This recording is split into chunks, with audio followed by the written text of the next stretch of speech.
শাহজালাল রহমতুল্লাহ আলাইহি মাজারের দান বাক্স সিলগালা বসলো প্রশাসনের নতুন দান বাক্স, এই উদ্দেশ্যকে আপনি কিভাবে দেখছেন? উদ্দেশ্য কি সেটা তো আমি জানি না, উদ্দেশ্য জানার মালিক তো আল্লাহ তাআলা। তবে মাজারের দান বাক্সে যে পরিমাণ টাকা, কয়েকদিনের দান বাক্সে যে পরিমাণ টাকা উঠছে, কত লাখ টাকা জানি উঠছে? 17 লাখ টাকা। কয় দিনে? 3-4 দিনে। সুবহানাল্লাহ। তাহলে মাসে কত টাকা হয়? তাহলে বছরে কত কোটি টাকা হয়? এই টাকাগুলো কই যায়? অবশ্যই এই টাকার তসরুফ বা এই টাকা আপনার তথাকথিত খাদেমরা বা পেছনে থাকা লোকেরা যদি এই টাকা ভোগ করে টাকা পয়সা উড়ায় বা টাকা অন্যায়ভাবে আত্মসাৎ করে, তো সেখানে তো প্রশাসনের কাজ করাই উচিত। প্রশাসন তো এমন এই কাজ যদি সেটাকে দমন করার জন্য হয় এবং এটা প্রপার ইউজের ব্যবস্থা করা হয়, তাহলে এটা প্রশংসনীয় কাজ, অবশ্যই প্রশংসনীয় কাজ। আমাদের দেশে মানুষ কত সহজ সরল। আমরা মাজারে টাকা দেই। মাজারে কেন টাকা দেই? বিপদ দূর হওয়ার জন্য না, মনের আশা পূরণ হওয়ার জন্য না। মাজারে টাকা দিলে মনের আশা পূরণ হবে, বিপদ দূর হবে। এতে কোরআন বা হাদিসে কোথাও আছে? নাই, কিন্তু আমরা দিচ্ছি। বহু মসজিদ টাকার অভাবে বানানো যাচ্ছে না, বহু মাদ্রাসা টাকার অভাবে ছেলেরা বাচ্চারা খাবার পাচ্ছে না, বহু গরিব মানুষের বাসায় খাবারের ব্যবস্থা নেই, বহু বেকার সামান্য একটু টাকার জন্য বেকারত্ব দূর হচ্ছে না। অথচ মাজারে গিয়া লাখ লাখ কোটি কোটি টাকা মানুষ ঢেলে দিচ্ছে মিথ্যা আশায় যে এখানে দিলে আল্লাহ আমার সমস্যা দূর করে দিবে। আল্লাহ তো বলেন নাই। শাহজালাল শাহপুরান রহমতুল্লাহ আলাইহিমা তারা নিজেরাও জীবদ্দশা বলেন নাই যে আমাদের মারা যাওয়ার পরে আমাদের কবর পাশে টাকা ঢেলে দিলে তোমাদের কাজ হয়ে যাবে। তারা বলছেন কোথাও? কেউ দেখাতে পারবে? তাহলে এটা একটা ব্যবসা, এটা একটা কি ব্যবসা। অতএব এই আত্মসাৎ বন্ধের উপায় অবশ্যই প্রশংসনীয় যদি সেটার সঠিক ব্যবহার করার উদ্যোগ নেওয়া হয়। কোন শত্রু যদি সবসময় ঝগড়া বিবাদ করার জন্য উস্কানি দেয় এবং বাড়ির সামনে এসে জোরে জোরে গালিগালাজ করে, যেন মারামারি করে, এমত অবস্থায় শান্ত থাকা ও পরিস্থিতি মোকাবেলা করার উপায় কি? ভাইরা আমার, দুনিয়ার সবচেয়ে কঠিন কাজগুলোর একটা হলো মাথা ঠান্ডা রাখা। কি রাখা? মাথা ঠান্ডা রাখা, সবর করা, সংযম করা। এটা হলো দুনিয়ার সবচেয়ে কঠিন কাজগুলোর একটা। অনেক লম্বা লম্বা ওয়াজ করাও সহজ, কিন্তু জায়গা মতো সবর করা সহজ না। এই যে প্রশ্ন করেছেন, এরকম পরিস্থিতি আমাদের প্রত্যেকের জীবনে কম বেশি আসে। এমন ভাবে খোঁচাখুচি করতেছে, এমন ভাবে আপনাকে খেপায় তুলতেছে, জেদ সৃষ্টি করার চেষ্টা করতেছে যে টিকে থাকা কঠিন, মেজাজ ঠান্ডা রাখা কঠিন। কিন্তু আপনি সুচিন্তিত ভাবে আমার কি করা উচিত, চুপ থাকা যদি ভালো হয়, সে যত খেপাক আমি চুপ থাকবো। আর যদি রিয়্যাক্ট করতে হয়, যতটুকু করলে আমার জন্য কল্যাণ হবে ততটুকু, বেশি করব না। এই সিদ্ধান্তটা সহজ সিদ্ধান্ত না, অনেক কঠিন সিদ্ধান্ত। এটা সবাই পারে না। দাড়ি রাখা, টুপি পরা, জুব্বা পরা, এমনকি নামাজ কালাম পড়া, এগুলো যত সহজ, সবর করা এত সহজ না। এই জন্য অনেক নামাজি কালাম মানুষে দেখবেন যে পরিস্থিতি যখন খারাপ হয়, দেখা যায় সেরা বেড়া অবস্থা হয়ে গেছে, মুখ খারাপ করে গালিগালাজ করে চেতে মেতে অবস্থা খারাপ হয়ে গেছে। তো এই জন্য সংযম বা আত্মনিয়ন্ত্রণ এটা খুব কঠিন একটা কাজ। ইসলাম আমাদেরকে বারবার এই জিনিসটা শিখিয়েছে। আমাদেরকে নিজেদেরকে কি করতে হবে? নিজেকে কন্ট্রোল করা শিখতে হবে। যেখানে যতটুকু দরকার ততটুকু ডোজ দিব, বেশি দিয়া এরপরে বলবো সরি, এটা করা উচিত না। তো এই জন্য কেউ যদি আপনাকে ঝগড়া বিবাদ করে, গায়ে পড়ে আপনাকে খেপানোর চেষ্টা করে, আপনি নিজেকে ঠান্ডা রাখবেন। আপনার জন্য একটা সান্ত্বনার হাদিস আছে, কিভাবে ঠান্ডা রাখবেন, ওই হাদিসটা কথা মনে রাখবেন।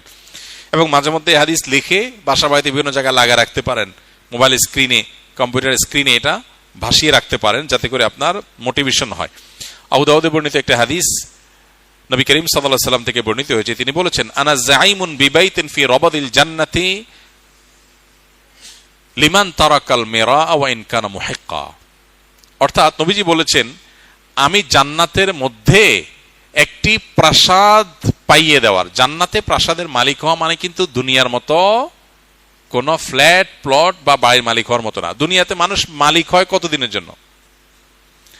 আপনি একেবারে দুবাইয়ের পামজমারিতে ফ্ল্যাট কিনলেন, আপনি নিউ ইয়র্কে ফ্ল্যাট কিনলেন, অস্ট্রেলিয়া সিডনিতে ফ্ল্যাট কিনলেন, খুব সুন্দর সুন্দর জায়গায় দামি ফ্ল্যাট বাড়ি কিনলেন। কতদিন ভোগ করবেন? 50, 60, 70, 80 বছর, ঠিক না বেঠিক? মালিকানা তো এই পর্যন্তই। এরপরে মালিক হবে কে? ছেলে, বউ, অন্য কেউ। এরপর তার আপনি মালিক না, নাকি?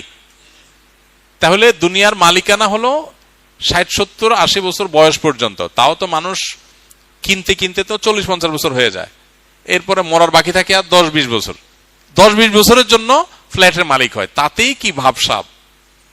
আর জান্নাতের যদি কেউ ফ্ল্যাট আর অট্টালিকার মালিক হয়, সেটা কতদিনের জন্য হবে? অনন্তকালের জন্য, যার কোনো শেষ নাই, যার কোনো সীমা নাই, কখনো শেষ হবে না। সুবহানাল্লাহ। নবীজি বলেছেন, আমি ওই ব্যক্তির জন্য জান্নাতের মধ্যখানে প্রাসাদ আল্লাহর কাছ থেকে পাইয়ে দেওয়ার দায়িত্ব নিলাম। আমি গ্যারান্টি দিচ্ছি, আল্লাহর কাছ থেকে আমি তাকে জান্নাত পাইয়ে দিব। যে ব্যক্তি ঝগড়া করার উপলক্ষ তৈরি হওয়ার পরেও অন্যায়ভাবে তার উপরে জুলুম করা হচ্ছে, তারপরে সে কথা বাড়াচ্ছে না, কেন? ঝগড়া বাড়বে সেজন্য। সে নিজেকে নিয়ন্ত্রণ করছে, মুখ বুজে চলে আসছে, কথা বাড়াই নাই, পুরা উল্টা পাল্টা বলতেছে, পুরা অন্যায় করতেছে। চাইলেই এখানে এটাকে নিয়ে সামনে বাড়ায় ঝগড়া করা যায়, কিন্তু সে ঝগড়াটা এড়াইতে চাচ্ছে, এই জন্য বলছে ভাই থাক, ঠিক আছে ভাই আপনি যা বলছেন ওকে। সে সামনে কথা বাড়াইতে চায় না। নিজের ন্যায়ের উপরে থাকা সত্ত্বেও, ন্যায়ের উপরে থাকলে সাধারণত একটু ঝগড়া করতে বেশি মন চায় না। শয়তান তখন উস্কায়, শয়তান বলে যে এই তুমি চুপ থাকবা, কি দুঃখে মিয়া, সে তো উল্টা পাল্টা কথা বলতেছে, আরে এসব উল্টা কথা মানা যায় নাকি? ঝগড়া করার পর কেউ জিজ্ঞেস করে ভাই এত চেঁচাচেঁতি করলেন কেন? আরে ভাই কি উল্টা পাল্টা কথা শুনেন না, মাথা ঠিক থাকে। শয়তান যুক্তি দেখায় না। কিন্তু ইমানদার, বুদ্ধিমান ইমানদার, যে ওই যে জান্নাতে আল্লাহ নবীর দায়িত্ব নেওয়া প্রাসাদের মালিক হতে চায়, সে কি করবে? সে সবর করবে। সে দেখতেছে উল্টা পাল্টা হচ্ছে, দেখছে যে কথা বললে এখানে ঝগড়া হবে, ঝগড়া হলে আমার মেজাজটা গরম হবে, তার চাইতে বলে ভাই ঠিক আছে ভাই। ওয়াইদা খাতাবাহুমুল জাহিলুনা ক্বালু সালামা, জাহেলদের সাথে কথা বললে বলবে সালাম। এই মানুষটা খুব কম সমাজে, এই মানুষের সংখ্যা খুব, কারণ জান্নাতি মানুষ তো কম হবে। তাহলে এবার দেখেন, যৌক্তিক হোক, আপনার কথাটাই সঠিক, সে উল্টাপাল্টা বলতেছে, ফেসবুকে একজনের পোস্ট লিখছে, আর দেখলে মেজাজটা কি উল্টাপাল্টা কথা বলতেছে, এই জন্য আপনি কমেন্ট বক্সে গিয়া তার গোষ্ঠী উদ্ধার করে গালিগালাজ দিলেন, সে আবার আপনার গোষ্ঠী উদ্ধার করে, আপনি আবার তার দাদার গোষ্ঠী উদ্ধার করলেন। এভাবে আস্তে আস্তে সামনে বাড়তে থাকলো। বুদ্ধিমানের কাজ সম্ভব হলে যৌক্তিকভাবে পারলে তাকে বুঝালাম, আর যদি মনে হয় বুঝাইতে গিয়ে উল্টা বরং আমারই মেজাজ গরম হবে একটু পর, তার চাইতে ভালো বলবো ভাই ঠিক আছে আপনারটা নিয়ে আপনি থাকেন, মুস্কি হাসি দিয়ে চলে আসবো। এটা হলো বুদ্ধিমান মানুষের কাজ। ওয়াইজা খাতাবাহুমুল জাহিলুনা ক্বালু সালামা, জাহেলদের সাথে কথা বলবো ভাই সালাম, সালাম ভাই সালাম, থাকো তুমি, আমি ঝগড়াতে নাই। ইমানদারে তো ফালতু সময় না বসে বসে তেনা পেঁচাবে। তো এই জন্য ভাই, গ্রামে শহরে সব জায়গায়, বিশেষ করে গ্রামে তো এগুলো অনেক বেশি হয়, আইল ঠেলা ঠেলি, জমি ঠেলা ঠেলি, গন্ডগোল, ফাসাদ, মানে গায়ের উপর এসে পড়ে, তাই না? ঠিক রাখা কঠিন, কিন্তু কঠিন কাজটা করতে পারলেই জান্নাত পাওয়া যাবে। আল্লাহ আমাদেরকে তৌফিক দান করুন। তাহলে এই হাদিস আমাদের জন্য মোটিভেশন, এই হাদিস আমাদের জন্য বিশাল বড় অনুপ্রেরণা। যদি আমি হক এবং সত্যের উপরে থাকা সত্ত্বেও ঝগড়া না করি, ঝগড়া এড়ায় চলি না, ভাই কথা বাড়ায় ঝগড়া কাজটি করতে পারবো না, ঝগড়া থেকে বাঁচার চেষ্টা করি, তাহলে জান্নাতের দায়িত্ব নিয়েছেন কে? নবীজি সাল্লাল্লাহু আলাইহি সাল্লাম। তিনি বলেছেন আনা যাইমুন বিবাইতিন ফি রাবাদিল জান্নাতি লিমান তারাকাল মিরা ওয়া ইন কানা মুহিক্কা। দেখেন, সে নিশ্চিত সত্য জানে, তারপরেও সে ঝগড়া করতে চায় না, ঝগড়া এড়ায় চলতে চায়, জান্নাতে প্রাসাদ পাবে সে। আল্লাহ আমাকে আপনাকে সেটা করার তৌফিক দান করুন। ঝগড়াটা মানুষ ভরা এখন সমাজে, চতুর্দিকে কি মানুষ ভরা, ঝগড়াটা মানুষ। সবরকারী মানুষ খুব বেশি এটা পাওয়া যায় না। ঠান্ডা মাথার মানুষ হলে আমরা বলি ধোঁড়ার সাপ, লোকটার কোনো সোদবোধ নাই, এত কিছু করলো কিছুই বললো না। আপনারা একজনে গালিগালাজ করে উদ্ধার করে ফেলছে, জমি ঠেলছে, দুনিয়ার উল্টাপাল্টা করছে, আপনি যদি সবর করেন, আপনার বউ বলবে তুমি কি পুরুষ না? বলবেন আমি জান্নাতি। আরে মহিলা কি বলো পুরুষ না? আমি জান্নাতি। জান্নাতি বলতে জান্নাতের প্রত্যাশাকারী, সেই জন্যই তো আমি চুপ থাকতেছি, নাইলে আমারও জমান আছে, আমিও পারি পাল্টা দিতে, কিন্তু আমি দিচ্ছি না। কেন দিচ্ছি না? জান্নাতের লোভে, জান্নাতের আশায়। আল্লাহ আমাদেরকে সবরের তৌফিক দান করুন। মাথা গরমালা মানুষের অভাব নাই ভাই, মাথা ঠান্ডালা মানুষের বড় অভাব। আল্লাহ আমাকে আপনাকে সবাইকে ঠান্ডা মাথার মানুষ হওয়ার তৌফিক দান করুন।